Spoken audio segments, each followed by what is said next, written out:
We're live, Madam Mayor. Good evening, everyone, and welcome. I'd like to call this Monday, March 16th, City Special Meeting to order and ask the clerk to call the roll, please. Mayor Pam Triolo. Here. Vice Mayor Scott Maxwell. Here. Commissioner Christopher McVoy. Here. Commissioner Andy Amoroso. Here. Commissioner John Cerdy. Present. If everyone would please rise for the Pledge of Allegiance, led by Commissioner McVoy.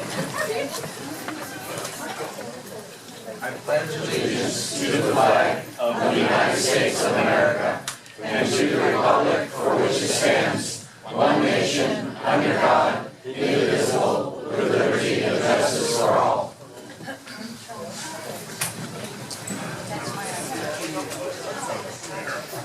Before we get started, I just wanted to make mention that tomorrow night's meeting has been moved to next Tuesday.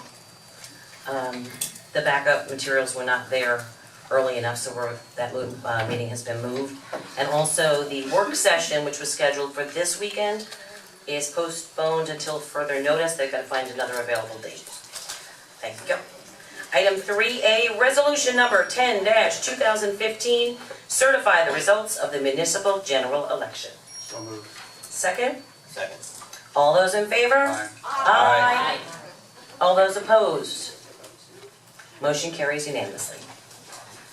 At this moment, we'll move on to item 4, comments from the outgoing city commissioner, Commissioner District 4, John Cerdy.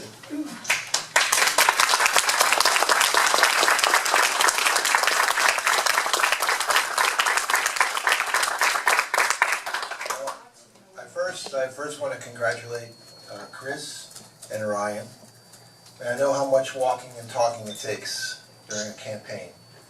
I have to admit though, having a kind of a newspaper up there, the way it popped up there before an election was very effective. Also was the scaring of people that the beach was going to be private was also very effective. Saying that I had an ethical violation was also very effective, but I think that actually crossed the line of political tactics.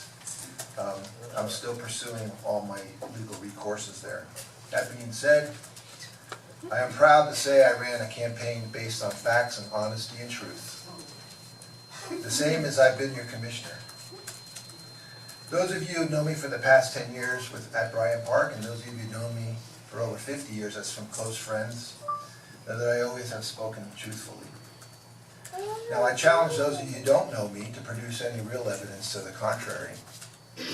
At 62 years of age, though I still can learn from my mistakes. I learned that well-timed deceitfulness can be leveraged to divide our city. I learned that that I do take solace in the fact that there's no true satisfaction in winning by deceit. But I will always have faith that the truth will prevail. I thought long and carefully about what I wanted to say this evening, but what do you say about 2.5 years of your life? I spent most of the better part of it with my wife Jamie and my 3 amazing children, as an architect, as a contractor, as a professor, and as a community volunteer. I humbly say that being part of this commission, though, really has been a very rewarding experience. I've made some really great friends. Some really, really great friends, and I appreciate you being here this evening. Some of you actually have called me the Zen Commissioner. But I know you don't need a title to keep providing leadership in the city. Just because you don't need a title, that automatically means you are a leader. I hope you keep trying to help the city find a truly true balance. One that balances our diversity and our preferences. We have a great need for financial and environmental stability in our city. That's really true sustainability. Some things like my education and years of experience may not have mattered to some, but I do think these are skills that can guide important and complex decisions. And I find comfort in the fact that my actions were always in the best interest of the city. I care for everyone's health, welfare, and safety. I'm sorry I'm not really a politician. A pure politician really would do anything to get elected. It's all about the win.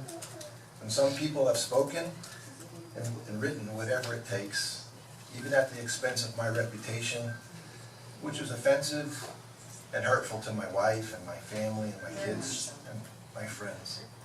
I have and always will care about everyone in the city, even those who spoke ill of me. I want to thank our city manager, our city attorney and directors, and all of our hardworking staff. That's been really a pleasure to work with. I want to especially thank you here and the rest of our commission up here for working so well together to move the city forward for the past 2.5 years, because we voted unanimously over 90% of the time. I hope that continues, because it's resulted in real quantifiable results. It confirms that deeds are more powerful than words. Although that doesn't seem very obvious here during a campaign. I didn't, $10. I didn't realize. $20. Get used to that. I really didn't realize how gullible people can be. It does remind me though of a Bob Marley song. You can fool some of the people some of the time, but you can't fool all the people all of the time. I was very disappointed that the turnout was so low, which allowed less than 5% of our residents to determine the final vote on words and not on deeds.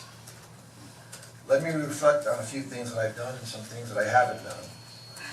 I worked on zoning and building codes that protect our neighborhoods, which was not addressed in the referendum. Confusing regulations and a poor reputation with their building department was a major reason that good investment just was not existent in our city. We've had nearly $100 million invested in our city privately since last summer. This is not even including the Gulfstream Hotel. I can't imagine why anybody would be against bringing one of our city's icons back to its full glory.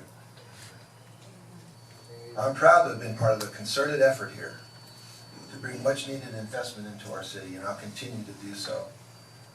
I supported putting over 50+ code ordinances to clean up many of our derelict and abandoned homes. I've always supported our neighborhood associations and our city events. I've been a champion for compatibility really on all the levels. I'm a founding member of the Cottages of Lake Worth, which is to promote one of the city's most valuable and charming historic resources we have. This in itself will continue to refill the city with more residents to patronize our businesses and create jobs. This is what I didn't do. I didn't even think about selling the golf course. I didn't even think about privatizing our beach. Both of these cannot and will not happen. Here's what I still believe though. I believe our city has regained the recognition and respect of our sister cities all around us. I believe people are coming together more than ever at neighborhood cleanups, parades, city events, and in our downtowns because we feel more pride in Lake Worth. I believe our diligent planning and designs will result in acquiring state grants and legislative funding for our sorely needed infrastructure repairs. And I believe our codes and regulations will protect neighborhoods so we don't have to fight off 5-story condominiums like I had to do when I first moved here. I firmly believe with all my heart that we no longer have to talk about someday reaching our potential, because clearly we already are on our way. In closing, please indulge my reference to Proverbs 29:8. People who make fun of wisdom cause trouble in a city, but wise people calm anger down. So I hope that the actions of the past few years are perceived as wise, and that the continued elevation of the city's financial resources through private investment in new projects and in our existing home and businesses will quiet the anger that I heard during the election. This is why our city will not go backwards. Having lived in South Florida since 1963, I know the value of what the city has. I do pledge to continue to support an amazing city here with all my experience and expertise to ensure that all, I mean everybody, will prosper in a self-sufficient, diverse community, which is not dependent on electric rates, but on the true value of Lake Worth as an affordable beachfront city in the heart of the Palm Beaches.